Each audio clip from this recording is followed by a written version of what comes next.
mga ka-idol. Ayan, nagluto tayo ng kalderitang baboy. Ayan po.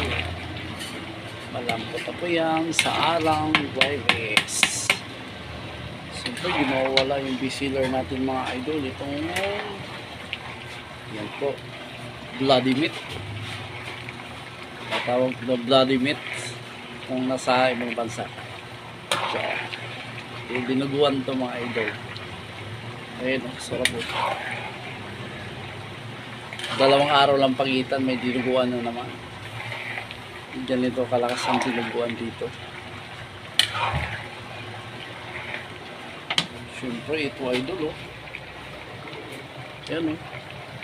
Pork igado.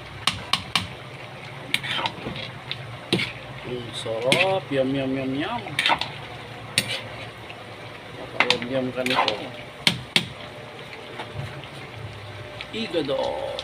So, dinuguan. Pork calderita. Yan. Salamat sa panonood mga idol. Huwag kalimutan mag-follow. Thank you. God bless.